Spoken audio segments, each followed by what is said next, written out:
الحمد لله نحمده ونستعينه ونستغفره ونؤمن به ونتوكل عليه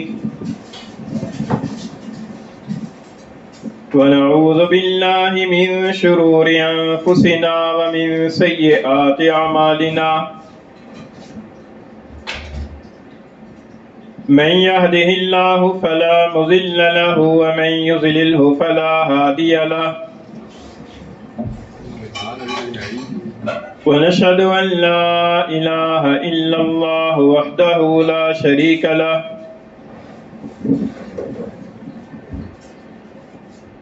ونشهد أن سيدنا وسندنا وحبيبنا وحبيب ربنا ومولانا ونبينا محمدا عبده ورسوله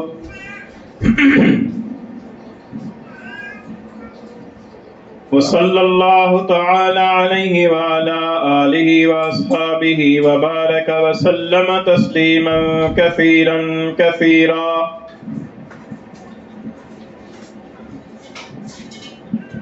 أما بعد فأعوذ بالله من الشيطان الرجيم. بسم الله الرحمن الرحيم.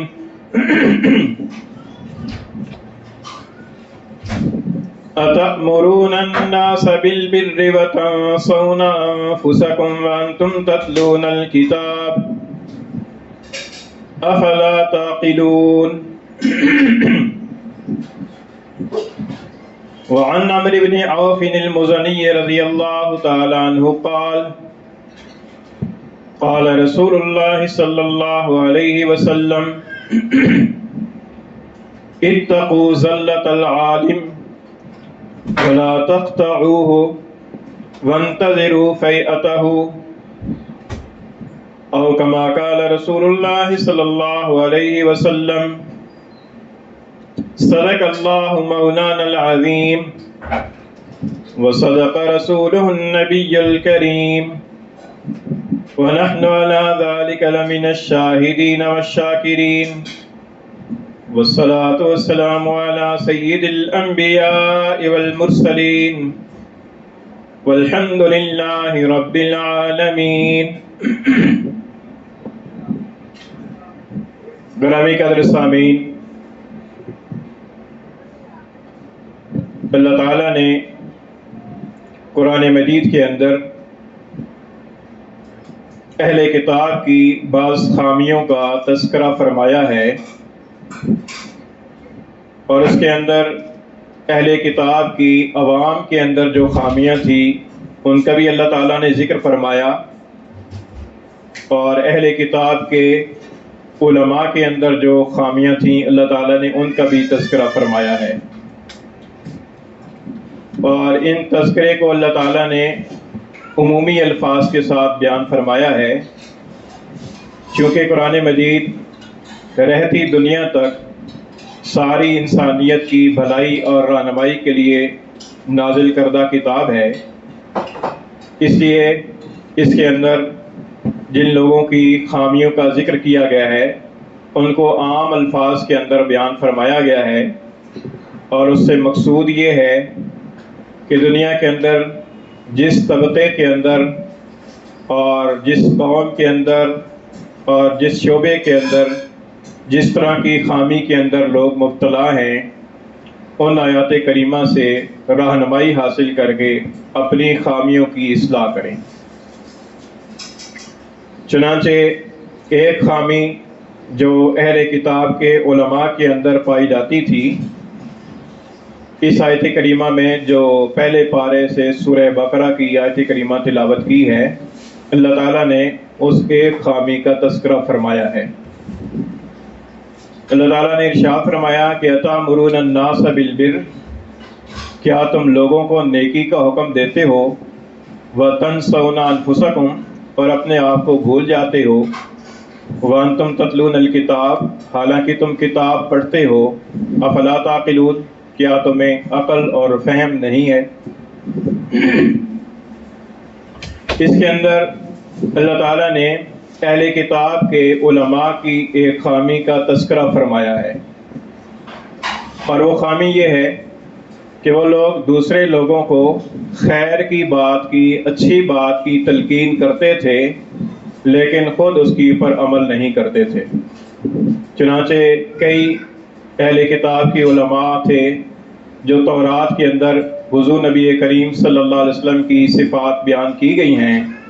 ان صفات کے پیش نظر پہچان گئے تھے کہ آپ واقعی اللہ کے رسول ہیں، لیکن خود ایمان نہیں لاتے تھے۔ البتہ بعض لوگوں کو، اپنے بعض رشتہ داروں کو خفیہ طور پر یہ بات کہتے تھے کہ یہ سچے رسول ہیں اور تم ان کی پر ایمان لاؤ، لیکن خود ایمان نہیں لاتے تھے۔ تو اللہ تعالیٰ نے اس آیت کریمہ کے اندر ان کی اس خامی کا ذکر فرمایا کہ تم لوگوں کو تو خیر کی بات کی تلقین کرتے ہو، نیکی کی تائید کرتے ہو، لیکن خود اپنے آپ کو بھول جاتے ہو، حالانکہ تم کتاب بھی پڑھتے ہو۔ کتاب سے مراد تورات، لیکن اللہ تعالیٰ نے تورات کا لفظ ذکر نہیں فرمایا، کتاب کا لفظ ذکر فرمایا۔ کتاب جیسے تورات اللہ کی کتاب ہے، اسی طریقے سے قرآن مجید بھی اللہ کی کتاب ہے۔ تو حاصل یہ ہوا کہ تم اللہ تعالیٰ کے احکام کا علم رکھتے ہو، اور علم رکھنے کے باوجود اور دوسروں کو نصیحت کرنے کے باوجود خود عمل نہیں کرتے۔ تو یہ خامی ہے، اور اس سے یہ پتہ چلتا ہے کہ کسی چیز کا یا کسی حکم کا فقط علم ہونا عمل کے لیے کافی نہیں ہے۔ کہ آدمی کو علم ہو جائے کہ یہ اللہ تعالیٰ کا حکم ہے تو ضروری نہیں ہے کہ اس حکم کی پر وہ عمل کی پر بھی آ جائے۔ بہت دفعہ ایسے ہوتا ہے کہ انسان کو اللہ تعالیٰ کے احکام کا علم ہوتا ہے، لیکن علم کے باوجود وہ عمل کی پر نہیں آتا۔ ایک چھوٹی سی مثال ہے کہ جیسے بہت سارے مسلمان ایسے ہیں کہ جو نماز نہیں پڑھتے، تو کیا اس کی یہ وجہ ہے کہ انہیں نماز کے فرض ہونے کا علم نہیں ہے؟ یہ وجہ نہیں ہے، کیونکہ نماز کے فرض ہونے کا انہیں علم ہے، لیکن علم کے باوجود وہ عمل کی پر نہیں آئے۔ جھوٹ بولنا یہ گناہ ہے، ناجائز ہے، سب مسلمانوں کو پتہ ہے، علم ہے، لیکن وہ بہت سارے مسلمان ایسے ہیں کہ جھوٹ بولتے ہیں۔ تو کیا ان کے جھوٹ بولنے کی یہ وجہ ہے کہ انہیں اس بات کا علم نہیں ہے کہ جھوٹ بولنا غلط ہے؟ ایسی وجہ نہیں ہے، بلکہ وہ اپنے مفاد کی خاطر یا کسی چیز سے ڈر کر وہ جھوٹ بولتے ہیں۔ رشوت لینا ایک گناہ کا کام ہے، بہت سارے مسلمانوں کو اس بات کا علم ہے، لیکن علم کے باوجود بہت سارے مسلمان ایسے ہیں کہ جو رشوت دیتے بھی ہیں اور لیتے بھی ہیں،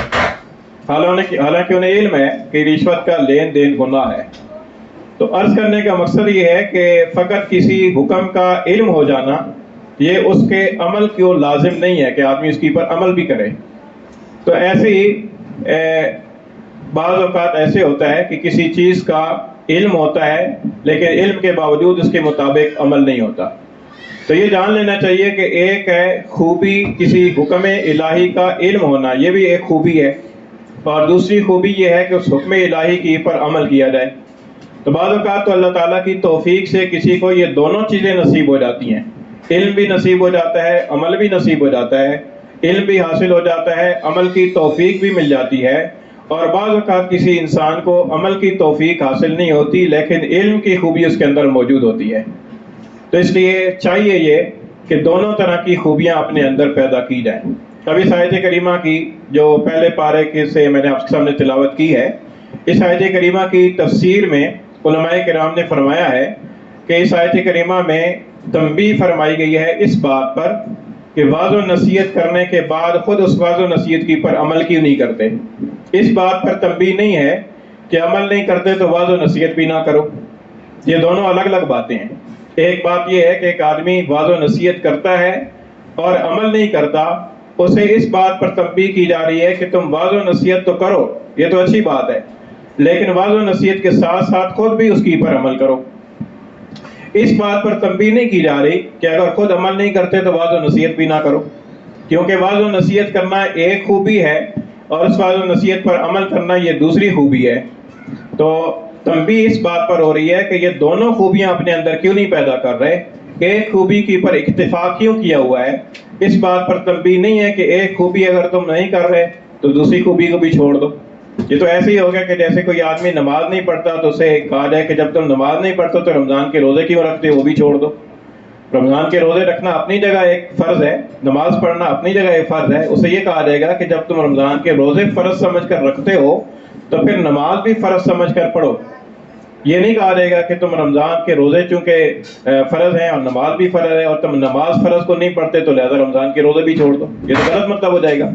تو بعض لوگ اس کا غلط مطلب سمجھتے ہیں اور وہ یہ سمجھتے ہیں کہ جب ہم وعظ و نصیحت کر کے اس وعظ و نصیحت پر خود عمل نہیں کر رہے تو ہمیں وعظ و نصیحت بھی چھوڑ دینی چاہیے، حالانکہ یہ مطلوب نہیں ہے، بلکہ آیت کا مقصد یہ ہے کہ وعظ و نصیحت کے ساتھ ساتھ خود بھی اس کی پر عمل کرو۔ اور دوسری بات جو اس آیت کریمہ میں تنبیہ کی گئی ہے وہ بے عمل واعظین کو اور بے عمل خطیبوں کو تنبیہ فرمائی گئی ہے، جیسا کہ حدیث شریف کے اندر آتا ہے، حضور اقدس صلی اللہ علیہ وسلم نے فرمایا کہ جب معراج کے سفر میں مجھے جہنمیوں کے حالات اور عذابات دکھائے گئے تو ان کے اندر میں نے بعض لوگوں کو دیکھا کہ ان کے ہونٹ آگ کی کینچیوں سے ان کے ہونٹ اور زبانیں کاٹی جا رہی ہیں، اور جب کاٹ لیتے ہیں تو پھر دوبارہ ان کے صحیح ہو جاتے ہیں، پھر کاٹنا شروع کر دیتے ہیں۔ تو میں نے پوچھا کہ جبریل یہ کون لوگ ہیں؟ تو فرمایا کہ یہ آپ کی امت کے وہ خطیب ہیں جو دوسروں کو وعظ و نصیحت کرتے ہیں لیکن خود عمل نہیں کرتے، بے عمل خطیب ہیں۔ تو دیکھیے اس بات پر تنبیہ کی گئی ہے کہ جو وعظ و نصیحت کرنے والا ہے اس کے لیے یہ تنبیہ ہے کہ وہ وعظ و نصیحت کے مطابق عمل بھی کرے، لیکن جو وعظ و نصیحت کو سننے والے ہیں ان کو اس بات پر تنبیہ نہیں ہے کہ جو وعظ و نصیحت کی پر عمل نہیں کر رہا تو اس کو وعظ و نصیحت سنو بھی نہ، یہ تنبیہ نہیں ہے۔ اس کا مقصد یہ ہوا کہ لوگوں کے لیے تو حکم ہے کہ وہ ہر عالم کی وعظ و نصیحت کو سنیں اور غور اور توجہ کے ساتھ سنیں اور عمل کی نیت کے ساتھ سنیں، قطع نظر اس سے کہ وہ خود اس کی پر عمل کر رہا ہے یا نہیں کر رہا، یہ تو اس کا اپنا عمل ہو گیا، اس کا جواب دے وہ خود ہوگا۔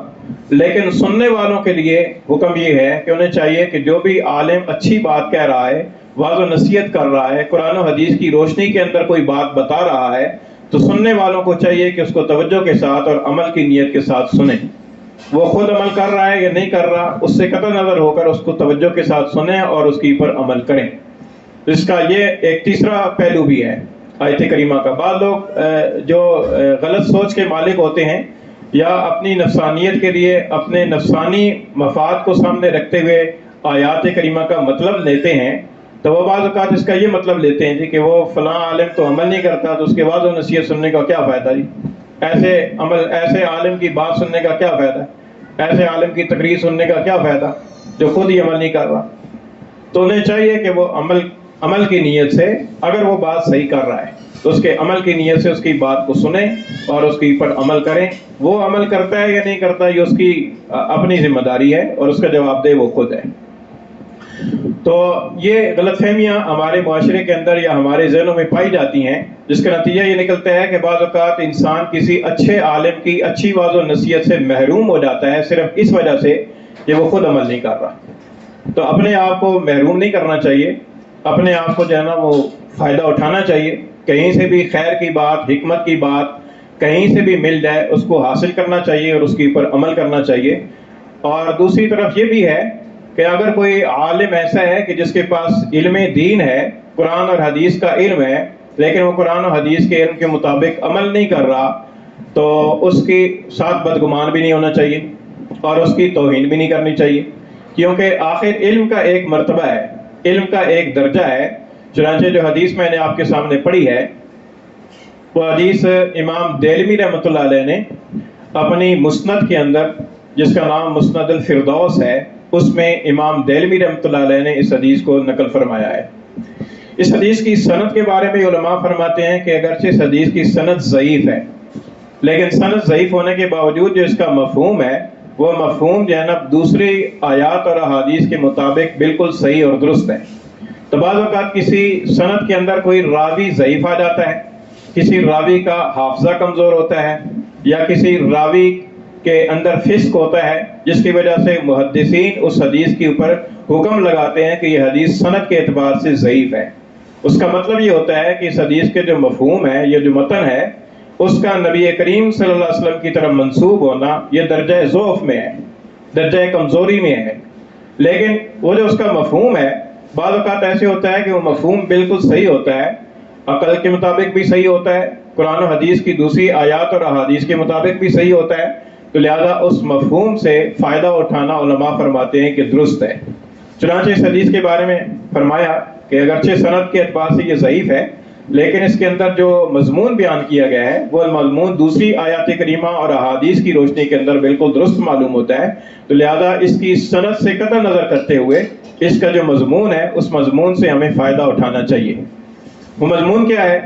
حضور نبی کریم صلی اللہ علیہ وسلم نے فرمایا کہ اتقوا زلۃ العالم، عالم کی لفظش سے بچو، عالم کی غلطی سے بچو. اس کا مطلب یہ ہے کہ ایک آدمی ہے کہ جسے اللہ تعالیٰ نے قرآن و حدیث کا علم دیا ہے، لیکن اس کی کوئی بد عملی یا بے عملی ہماری نظروں کے سامنے آ گئی. مثلا ہم نے دیکھ لیا فلاں حکم کی پر اس کا عمل نہیں ہے، تو اللہ کے رسول صلی اللہ علیہ وسلم نے فرمایا کہ تم یہ نہ کرو کہ جب وہ بے عملی کر رہا ہے تو اس بے عملی کے اندر بھی اس کی تقلید شروع کر دو. ایسا نہ کرو، بلکہ اس کی غلطی سے، اس کی لغزش سے بچو، اس کے علم سے فائدہ اٹھاؤ، لیکن اس کی بے عملی کے اندر اس کی تقلید نہ کرو، کیونکہ کسی کی بے عملی کے اندر اس کی تقلید کرنا درست نہیں ہے، یہ کہ وہ خود اپنے آپ کو خود بے عملی کے اندر ڈالنا ہے. اس لیے فرمایا ہے کہ عالم کی لغزش سے بچو، عالم کی غلطی سے بچو، یعنی اس کی تقلید نہ کرو. یہ مطلب نہیں ہے کہ اس کے علم سے فائدہ بھی نہ اٹھاؤ، یہ مطلب نہیں ہے، مطلب یہ ہے کہ اس کی غلطی سے، اس کی غلطی کی پر عمل نہ کرو. آج کل ہمارے ہاں چونکہ بعض لوگ ویسی شریعت کے احکام کی پر عمل نہیں کرنا چاہتے خود سے، وہ اس بات کو بہانہ بنا لیتے ہیں کہ دیکھو جی فلاں عالم بھی نہیں کر رہا، فلاں عالم بھی اس پر عمل نہیں کر رہا. اصل میں اندر کی خواہش ہوتی ہے کہ اس حکم کی پر میں بھی عمل نہ کروں. اس کے لیے فقط بہانے کے طور پر یا دلیل کے طور پر یا حجت کے طور پر کسی عالم کی بے عملی کو حجت بنا لیتے ہیں. یہ غلط بات ہے، یہ درست بات نہیں ہے، کیونکہ حجت جو ہے وہ اللہ کا فرمان ہے یا نبی کریم صلی اللہ علیہ وسلم کا فرمان ہے یا امت کا اجماع ہے یا جو مجتہدین ہیں جن کو اجتہاد کا درجہ حاصل ہے، انہوں نے قرآن و حدیث کی روشنی کے اندر جو احکام مستنبط کیے ہیں ان کا کیا حجت ہے. عام جو علماء ہیں ان کے اندر چونکہ عالم بھی انسان ہوتا ہے اور انسان بحیثیت انسان کے معصوم نہیں ہے سوائے انبیاء کے، انبیاء علیہ السلام تو معصوم ہیں، لیکن عالم ہونا یہ اس بات کی دلیل نہیں ہے کہ وہ غلطی سے معصوم ہے. تو جب وہ معصوم نہیں ہے تو ظاہر ہے کہ وہ غلطی کرے گا، تو اس غلطی کے کرنے کے نتیجے کے اندر ہمارے لیے جائز نہیں ہے کہ ہم اس کی بے عملی کو حجت بنا لیں اپنے لیے، اور ہم یہ کہیں کہ دیکھو جی فلاں مولوی صاحب جو ہے نا وہ بھی چونکہ تصویر کھنچواتے ہیں لہذا میں بھی تصویر کھنچواؤں گا، وہ فلاں عالم صاحب جو ہے نا وہ عورتوں کے سامنے بے پردہ عورتوں کے سامنے بیٹھتے ہیں، بات چیت کرتے ہیں لہذا میں بھی ایسا کروں گا. یہ تو بے عملی ہوگی.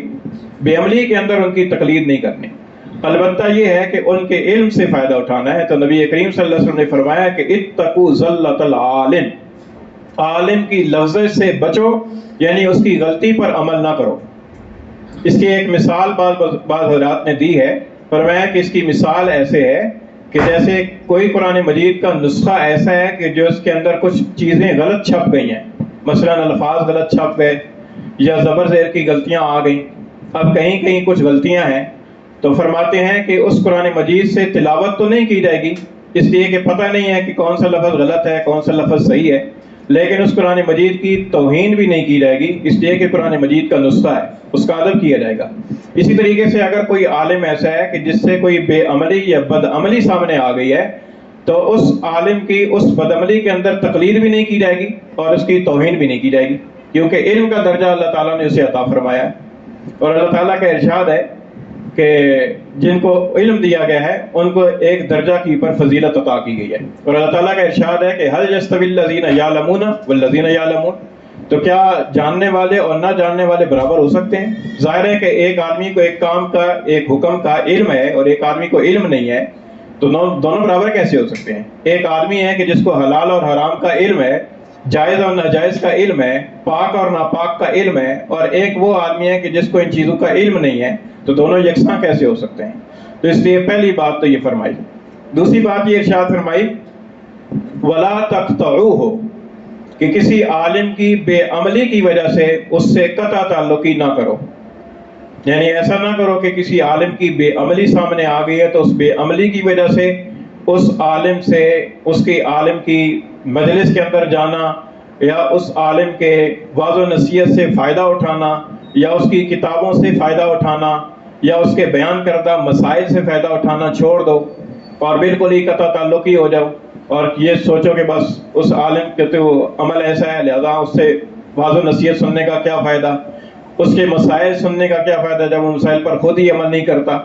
تو فرمایا کہ وَلَا تَقْطَعُوهُ، اس عالم سے قطع تعلقی نہ کرو، اس عالم کے علم سے فائدہ اٹھاؤ، کیونکہ اللہ تعالیٰ نے اسے علم دیا ہے اور علم سے فائدہ اٹھانا چاہیے۔ یہ ایسی ہے کہ جیسے کوئی حکیم ہے جس کو اللہ تعالیٰ نے طبابت کا علم دیا ہے، یہ حکمت کا علم دیا ہے، یا کوئی ڈاکٹر ہے جس کو اللہ تعالیٰ نے علاج معالجے کا ماہر بنا دیا ہے، علم دیا ہے، اب وہ خود پرہیز نہیں کر رہا، مثلا خود شوگر کا مریض ہے لیکن میٹھے سے پرہیز نہیں کرتا اور ڈاکٹر بھی ہے، اور مثلا خود جو ہے نا وہ بی پی کا مریض ہے لیکن نمک سے پرہیز نہیں کرتا اور وہ ڈاکٹر بھی ہے، تو اس چیز کے اندر تو اس کی تقلید نہیں کریں گے کہ ڈاکٹر ہو کر وہ بد پرہیزی کر رہا ہے تو لہذا ہم بھی بد پرہیزی کرتے ہیں، لیکن اس کے علم سے بھی فائدہ اٹھانے سے محروم نہیں رکھا جائے گا۔ اگر وہ کسی علاج معالجے کا ماہر ہے تو فقط اس وجہ سے کہ وہ خود بد پرہیزی کرتا ہے، اس کے علم سے فائدہ نہ اٹھانا یہ محرومی کی بات ہے۔ اس کی مہارت سے، اس کے فن کی جاننے سے اس کا فائدہ اٹھایا جائے گا اور مرض کی حالت کے اندر اس سے رجوع کیا جائے گا، اس سے علاج پوچھا جائے گا۔ تو اسی طریقے سے کسی عالم کے اندر اگر کوئی بدعملی ہے تو بدعملی کے اندر تو اس کی تقلید نہیں کریں گے، وہ تو غلط ہے، لیکن اس کے علم کے درجے کے اندر اگر وہ مسئلہ صحیح بتاتا ہے، واضح و نصیحت صحیح کرتا ہے، قرآن حدیث کی تفسیر اور تشریح صحیح کرتا ہے، تو پھر اس کے علم سے فائدہ اٹھایا جائے گا، اس علم سے اپنے آپ کو محروم نہیں کیا جائے گا۔ وَلَا تَقْطَعُوهُ، دوسری بات یہ ارشاد فرمائی۔ تیسری بات یہ ارشاد فرمائی کہ وَانْتَظِرُوا فَيْأَتَهُ، اس کے رجوع کا انتظار کرو، یعنی اس کے رجوع کرنے کا انتظار کرو، کیونکہ اللہ تعالیٰ نے توبہ کا دروازہ کھلا رکھا ہے۔ آج اس نے غلطی کی ہے، کل بھی غلطی کی ہے، پرسوں بھی غلطی کی ہے، لیکن ہو سکتا ہے ہفتے بعد، 10 دن بعد، مہینے بعد اللہ تعالیٰ اسے توبہ کی توفیق عطا فرما دے، وہ اپنی بدعملی سے رجوع کر لے اور ہمارے سامنے اس کے رجوع اور اس کی توبہ نہ آئے اور ہم اس کی بدعملی کی وجہ سے اس کے بدگمان رہیں اور اس کے علوم سے محروم رہیں اور وہ توبہ کر کے اللہ تعالیٰ کے یہاں مقبول ہو جائے۔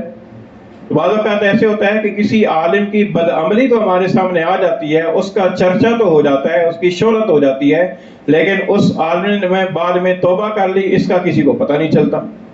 نتیجہ یہ نکلتا ہے کہ جس عالم کے ساتھ اس کی بدعملی کی وجہ سے بدگمانی قائم ہو گئی ہے، وہ بدگمانی قائم رہتی ہے اور اس کا نتیجہ نقصان کی صورت میں یہ ظاہر ہوتا ہے کہ آدمی اس عالم سے بدگمان رہتا ہے، یہ گناہ کی بات ہے، اور دوسرا یہ ہے کہ اس کے علم سے آدمی محروم ہو جاتا ہے، اس سے استفادہ کرنے سے آدمی محروم ہو جاتا ہے۔ تو اس لیے اس حدیث شریف کے اندر یہ تلقین فرمائی گئی ہے۔ تو عرض کرنے کا مقصد یہ ہے کہ یہ جو ہمارے معاشرے کے اندر کچھ غلط سوچ پائی جاتی ہے، اس غلط سوچ کی اصلاح کرنا ضروری ہے۔ اہل علم حضرات کی اپنی ذمہ داری ہے، ان کو چاہیے کہ وہ اپنے علم کے مطابق عمل کریں،